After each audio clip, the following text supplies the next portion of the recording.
right, so those of you who wish to continue to memorize what is God, please turn to Westminster Confession of Faith in the Shorter Catechism, question number 4, right? Remember that. It's found on page 383, Westminster Shorter Catechism. By the way, I want to say this. Do you realize that this definition is taken from the Shorter Catechism? Do you know what is the Shorter Catechism? It is about, let me make sure I turn to the Shorter Catechism is for children. Please know that. That is how far we have gone in our knowledge of God. In the past, the children could tell people what is God. It's not even from the longer catechism, it's from the shorter catechism. So it is very terrible if as adults we are unable to even say by definition what is God. All right? Shorter catechism number 4. Now we have studied, right? God is a spirit up here. He's infinite. Now we are studying at this point infinite in his being, infinite in his wisdom, infinite in his power, as well as eternal and unchangeable in all this. Okay, so we studied last week. Now look at your BBK books. God is omnipresent. God is omnipresent. It's about his infinite, eternal unchangeableness in his being. In other words, God is all present. God is all present. Everywhere is present before God at the same time. Please do not ever say God is present everywhere. When you say God is present everywhere, it means God is limited by space and time. So when Scripture says God, I can't hide from God. God, you are everywhere. Scripture is not saying God is in space, inside our time and space. When God says, I am everywhere, God is saying that I'm outside time and space. That is why everywhere is present before him at the same time. Every person is present before him at the same time. Whether it's past, present, or future, whether it's any part of the universe, at the same time, it is present before God. How can we even begin to understand that? We cannot. That is why the study of God makes us marvel at him. How do you understand infinite? All right? So please have this right understanding, because with this understanding, when your mind is amazed, then you are thinking rightly about God. God is not inside our time and space. He's outside all that. All right? So we studied, then therefore it comforts us. Remember, you are never alone. Hence God says, I'm always with you. I'll never leave you or forsake you. It comforts you because when you pray, God is always there to hear you. Now it encourages you because now whatever occurs, wherever you are, he is there with you. But it also warns us, right? It warns us that though we can hide from men when we commit sin, though daddy and mommy cannot see you, though your boss cannot see you, though the church does not see you, but God is standing right there, humanly speaking. Anthropomorphic terms, God says, I'm right there, looking at you when you are doing that. Now that must stir us. That stirs us to say, Lord, how can I do this in the sight of God? Like Joseph said, how can I do this sin? In the eyes of God, he knew God was looking. Now, we learn the next thing. Omniscient. He knows, look at your BBK books, he knows all things. So if you look at this memorizing, he knows all things. Now it talks about his wisdom. He's infinite, he's eternal, and he's unchangeable in his wisdom. All-knowing God. All-knowing God, omniscient, number 2. Now he knows all our thoughts and deeds. Proverbs 15:3. Now let's turn to Proverbs 15:3.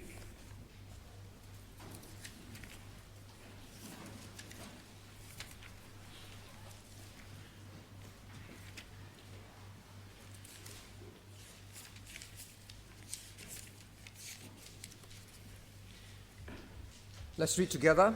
Proverbs 15:3. The eyes of the Lord are in every place, beholding the evil and the good.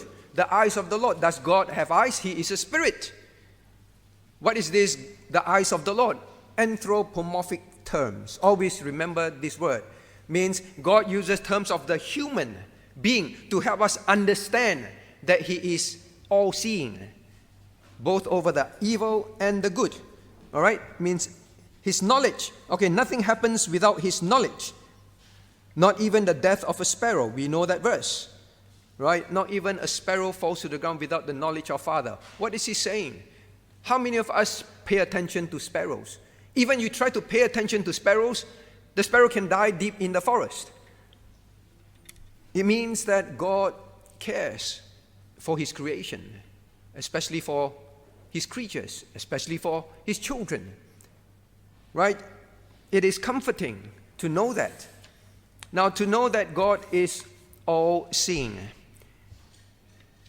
tells the Christian that God knows what is going through your heart. Do you understand why it is so important and so wonderful to memorize the definition of God? Because when you are troubled in your heart, when you're facing difficulties, when you're confused, you just think in your mind, God is a spirit. He's infinite in His wisdom. Means He's all-seeing. Means He knows what I'm going through. No one else can understand what you're going through, but God can. God knows. You can't even explain to someone. And then in your heart, you get comforted. You do not fear. You learn to know that, well, God is with me, and I can ask God for wisdom. I can ask God for help. When you do not memorize what is God, you panic. You start to turn to men instead of turning to the all-wise God. Now, God is omniscient, tells us that He knows the future. Omniscient means the future is also present before Him now. You say, how can we understand that? We cannot, because we are constrained by time and space. We think in time and space, but God created time and space. He's outside it. So to think that God, you mean the future, my future, and what will happen is already present before you, and therefore I can ask you to guide me, to help me. And nothing happens without your knowledge.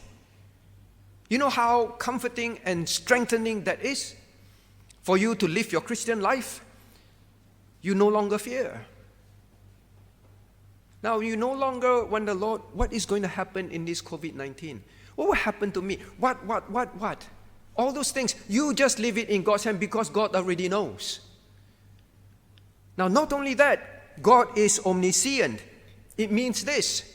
God knows the future means you can trust God in His answers to your prayers. When you pray for something and God answers in a certain way, and say, how can this be good? God, you should answer it this way. Because we do not have knowledge of the future, but God does. You are His child. Whatever He answers for you is always the best. He knows that this is going to happen, that is going to happen. And if He answers it this way, it's a no now, for example, it's because if it is a yes, you are going to fall. God knows. So you see, again, memorizing God is infinite in His wisdom, makes you trust in the answers that He gives to your prayers. Now, but please do not think that all this comfort is just for our lives, right? We studied that at prayer meeting. When God answers our prayers, when God knows the future, and when God designs things into the future for our prayers, please understand that it's always for His glory. When God says, I know the future, I know what is best, it's what is best for His glory, first and foremost. When God is infinite, it means that God is supreme, God is the most important, not us. We are comforted that God knows the future. We are comforted that God's prayers, God's answers to our prayers are the best. Best for what? Best for whom? Best for His glory. Always remember that. Because He's infinite. You see, when we don't memorize that God is infinite, we think we are the important ones. No, God is the most important. The Lord, our God is one Lord. When we studied 2 weeks ago in BBK, what does it mean? It means God is supreme. Not only the Trinity, but He is number one. No other gods, no other idols can ever compete with Him. He is one God, the only one and living true God. That is why He's the most important. So when you memorize all this, you see, theology changes your thinking, then changes your living. All right? So don't mock at memorizing all these things. Don't mock at memorizing Bible verses. They're not for children. They're for elderlies alike. Memorizing changes your thinking.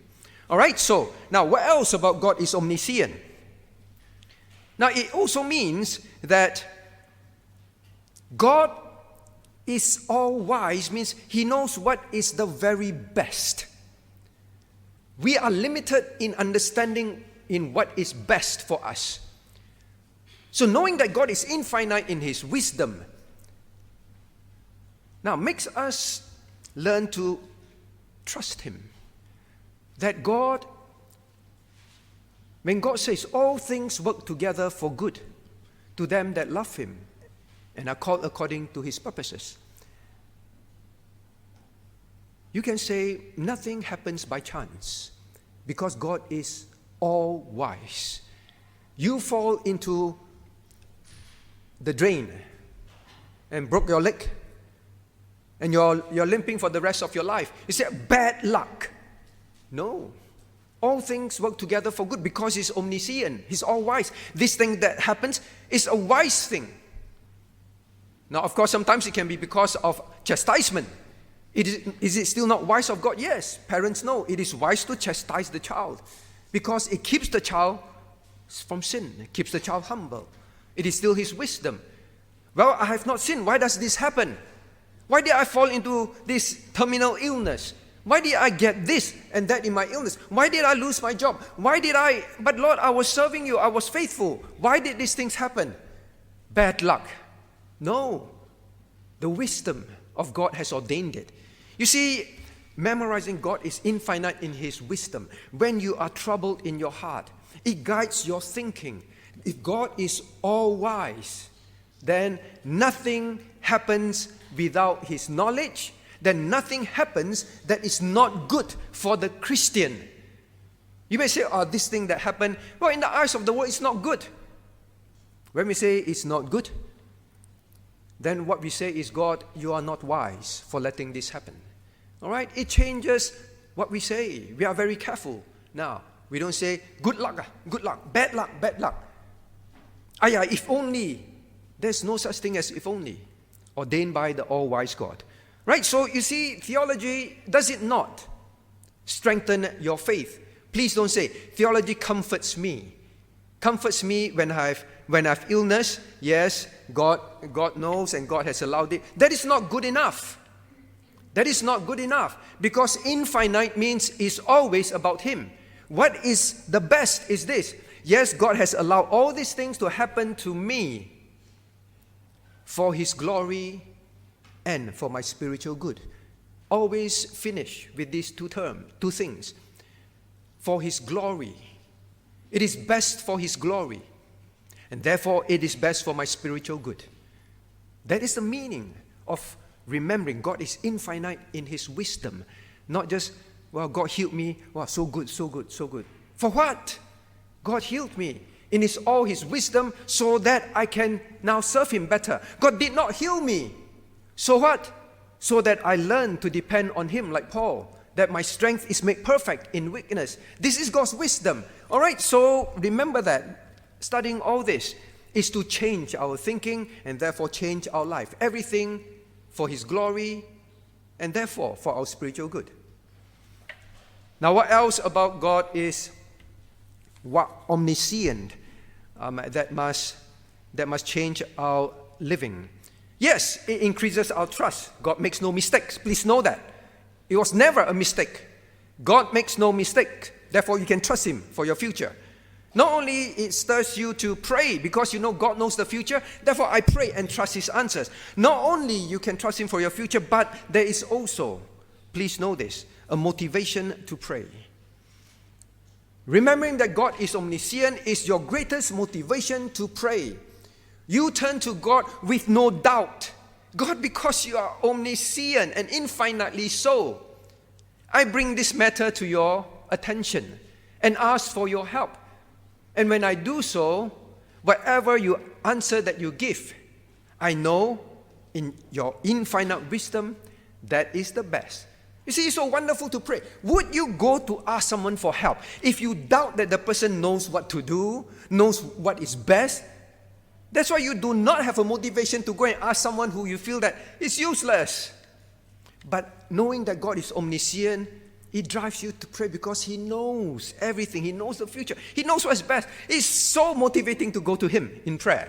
And whatever answer, I am still so joyful. You see, prayer, people don't pray. One of the reasons is because they really, deep in their hearts, wonder if God can really help, if God really knows what to do. Now, but this also, knowing that God is omniscient, now drives us to be motivated to accept His will for our life. If God ordains for you to be a single, you must know He is the all-wise God. He knows it is the best. And you want to get out of it, you get married, you will get into a lot of trouble. Because that is not God's will for you. God's will for you is always the best. He's the all-wise God. If God wants you to have children and you refuse to, I just want to get married. But the purpose of marriage is that He might seek the godly seed. But I don't want to enjoy this world with my wife. We will serve God very hard, but we don't want to have children. Again, you are not wise. You may think, but it's wiser, right? So do not delay. If God does not want you to have children, then don't go and do something foolish, like IVF and all that. Don't do something sinful. God knows what is best. Trust Him. It is a motivation for us to accept His will, because that will of God will make you glorify Him the most. Now, but it's not all stirring, but there's also warning. Yeah, we must be stirred by the warning that God knows all things. Means as much as God knows the trouble that are going through in your heart and He can comfort you with His word, God also knows the wickedness, the sinfulness, the evil thoughts, plots in our hearts. God knows. Daddy and mommy may not see or know. You may outwardly do something that looks right and everything. You can lie to them. And your lie can be so effective that even they will be deceived by you. You can do that at workplace. Cover up your sin. Cover up so well that it will never be found out even after your death. The perfect crime. You may do something in your home. Cover up the perfect adultery.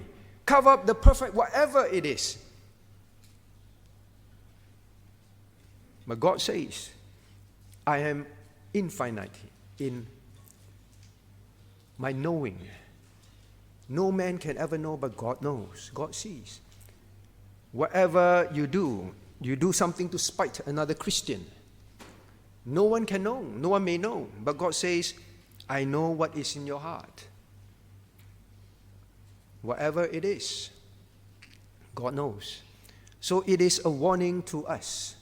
Always be very honest about our intentions. Always be very honest and sincere.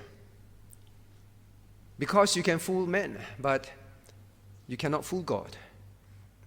We can deceive men. Now, when we realize that, it is a great motivation for us to live honest, sincere, truthful lives with our words, with our heart, in all our actions. All right? It keeps you holy, keeps you in check. That is a warning. So don't just keep thinking about all the good things. Remember the warnings about God is omniscient. Now, here is one thing that I also have to address. Now, there is an attack on this doctrine of God's omniscience. And you, as a Christian, you must know this. We live in the end times, right? God says you better know the false teachers. You better know the false teachings. Otherwise, how can you be watchful? Now, there is, in the attack of God is infinitely wise, means God does not need to gain wisdom. He has all wisdom. He has all knowledge. Past, present, future. He knows everything. Nothing happens without His knowledge or His allowing. Now, when you understand that, there is this theology called open theism. Open theism. The end times perilous doctrine. It is, for example, by, I think it's Charles Pinnock. All right, these are very famous theologians, all right? I wrote down some names. They are well known, all right? So, now these ones, what do they teach? What is open theism? Now, John Sanders, not Charles, Clark Pinnock, and John Sanders. Now, some of you may see his books. There are books on many Christian bookshops on the shelf. Very famous writers, all right, very respected. Theism is about God. Open. What is this open? Now, what they mean is this. They say, yes, God is all-knowing and can know all things. Yes. But they say that God can know all things that can be known. Anything that can be known, God will know. It is limited. It's not infinite in His wisdom. It's limited. Now, if you have been memorizing God is infinite in His wisdom, do you know the value of that? The moment you read statements like that, and many of the writings are very powerful, very convincing. They use scriptures even. But because you memorize God is infinite in His wisdom, you straight away say, how can you say that God can only know that which can be known? See, play with words for them. Now, what they mean is that He cannot know the contingent future. Means God does not know what you are going to do. Therefore, the future is dependent on what you and I will choose. And that is still open. The future is still open. It's not written yet. That is why, since God do not know what you will do, He does not know, that is something that He cannot know. Now, then they say, God knows all the possible ways the world might go at any point. So the whole world, not just your choice, the choice of the world. He knows all the possible ways you can choose the world may act, but He does not know the way that the world will go. He does not know. It's contingent upon what politicians are going to decide, what you are going to decide, is dependent on that. So to them, that is open theism. God is not infinite in His wisdom. You see, this is a satanic theology. God is so high and glorious, but we make God like men. Isn't it? What is the difference between men? Like parents. Yeah, you know some things, but you don't know how your child is going to choose. You only know the various ways he might go. And therefore, you don't know the future. Then they say, God is like that. Now, be careful of such teaching. It brings down the glory of God. Now, if you turn to scriptures, all right, if you turn to scriptures, Isaiah, let's turn to Isaiah chapter 14. Isaiah chapter 14. Please write all this in your BBK books. Whenever you have doubt, turn to that. Isaiah chapter 14. Let's read verse 24. Isaiah 14, verse 24. The Lord of hosts, let's read together. The Lord of hosts has sworn, saying, surely as I have thought, so shall it come to pass. As I purpose, so shall it stand. God says in His own words, from His own lips, surely means without a doubt. Whatever I think, whatever I purpose, will surely come to pass. It's not contingent upon what you will think, what you may do. God already have that knowledge. God already knows. God is in absolute control. God says that. Now turn to Isaiah 46. Isaiah 46.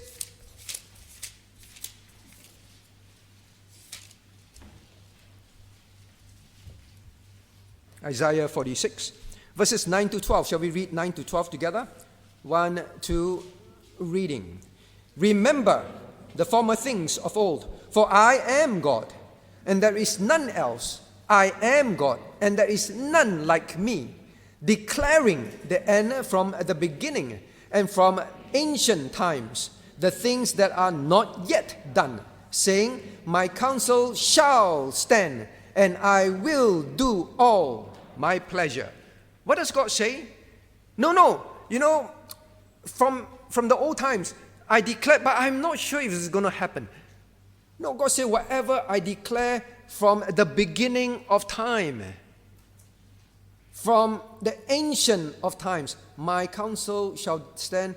Things that are not yet done will surely be done. Now think about this. If they say God depends on what men will do,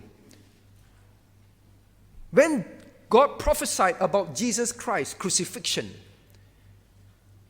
He did not say, well, I hope that they will crucify Him. No. He specifically said that they will crucify Him.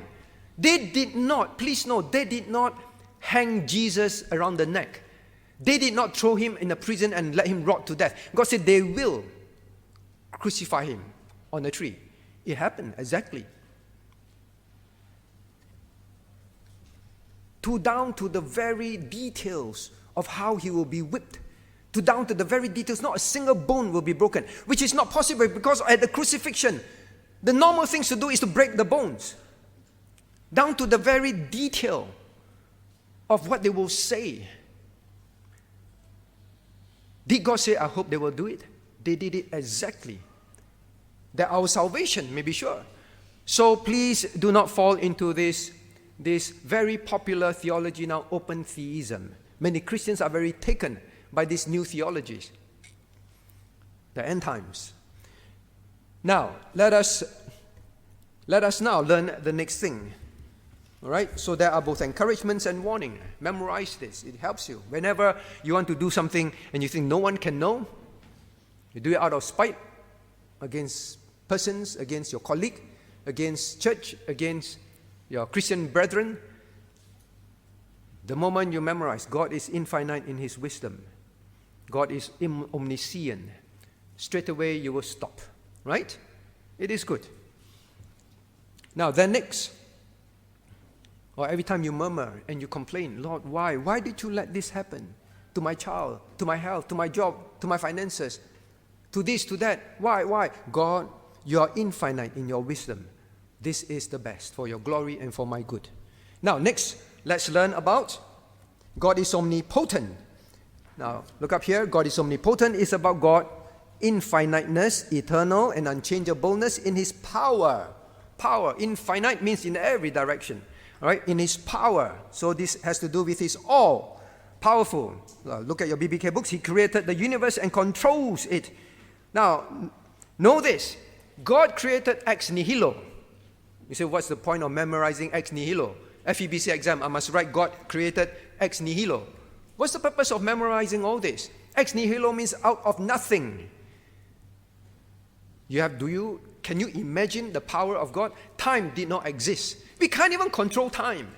Space, can you actually even imagine the limit of space? We cannot even imagine that. But God created that, what? Out of nothing. These things never existed. God just spoke. And they came into existence. Light came into existence because of that. Now later on when we study about God's creation, God did not record His creation in such details for nothing. It's to show us His omnipotence. God created plants before He created light, the sun rather, before He created sun. God created light before He created the sun. We, in our limited understanding, only know light because there is the sun. But God created light before He created the sun to let men know in details. He created light out without the sun. Now, so imagine the infinite power of God. Do you understand what is so amazing to study God's Word? It is foolish to think, well, I know science, I study in school. I'm not interested to study the Bible. I'm old already, I know these things. It's studying that make you wonder, wow, it is true. God is infinite in His power. Not only that, He controls it. You see, God is not only, oh, I didn't notice, means He's not omniscient. God is not only omniscient, He is in control, power. There is nothing that happens without His knowledge, and there's nothing that happens. Why must this encourage us when we memorize? There's nothing that happens in your life and my life that is because He could not prevent it. He's omnipotent. You see how it encourages us? Whatever happens is not only His will, it's also not because He could not have stopped it. He allowed it. There is nothing that happens in our life that is by chance, that is God did not know and God did not stop it. He controls the universe. Now here again is, I'll talk about that afterwards. So I'll talk about it now. There's again this theology, all right? Like you have open theism. Now what is the one that attacked God's infinite power? Deism. Deism. What is deism? You see, they will always attack the attributes of God. And if you don't memorize and understand it, you will fall into it. Deism is, yes, God is all-powerful. He created all these things. But after that, He left us to manage the universe ourselves. He stepped back. He left it. That's it. Like a man create a clock. He created the clock. Yes, we agree. But He wind it up and then He just left it. That's it. Let it run. Not in control. That was also very popular at one time in Christianity and continues to be so today. God is in absolute control. People who believe that the Bible is no longer perfect, some things are lost. All right, there's a whole group of Bible-Presbyterian churches. They say the gospel was perfect. We won't argue with you. It was inspired. We won't argue with you. But we argue with you with preservation. Why? Because, it was perfect at one time, but slowly, people make mistakes and then so many things happen. How can you expect it to be word for word, exactly like a photostatic machine? It's not possible after thousands of years. What are they saying? God gave us the word and God left the word alone. God did not continue to be in control to preserve. Yes, men make mistakes. Yes, men seek to corrupt the word of God. But God is in absolute control. He can still give us the perfect word for word, alphabet by alphabet, dot by dot, jot and tittle accuracy as He promised. You see, deism has also crept into our thinking. Those who cannot accept that God's word is absolutely perfect and we know the exact ones, not so many versions and all are okay, has fallen into this thinking of deism. God has left it to men to find out. That is why we practice textual criticism in many Bible colleges. We have to decide which are the right words because God has left it to us. We have to now. No, God is in absolute control. He's all-powerful. He can. All right, so if you don't memorize this, you don't understand what you memorize, you fall into all these errors. Now, how else does God is omnipotent help us, right? Now, it prevents us from panicking. When you are in a situation and you think that, Lord, looks like everything is out of control, how Omicron is coming and it's spread in our society already, like the other states, growing. Lord, how? We panic. We fear. Number one, God is all-seeing. Nothing happens by chance. Number two, it is not God could not stop Omicron from spreading. He has allowed it for His glory and for your spiritual good. It's not because He's powerless. So again, no accidents in the believer's life. No accidents, no bad luck. Now, what else? God is in sovereign control means, do you realize that God controls everything, even the hearts of unbelievers? Many Christians think that God is in control means in control of church, in control of the Christian people, control of Christians' heart. God is in control means He controls the prince's hearts. God said that the hearts of the princes are in His hand. Can you and I control people's thoughts and desires and heart? Only to a limited extent. Now, when you find yourself in trouble, the first thought should not be, I go and beg for this person to help, beg for that person to help, beg for this person to control things. Yes, God used humans. Yes, God used doctors. Yes, God used technology. God uses those things. But our first understanding must, God is omnipotent. I turn to Him in prayer. I ask Him. That is the person that can control hearts, control the universe.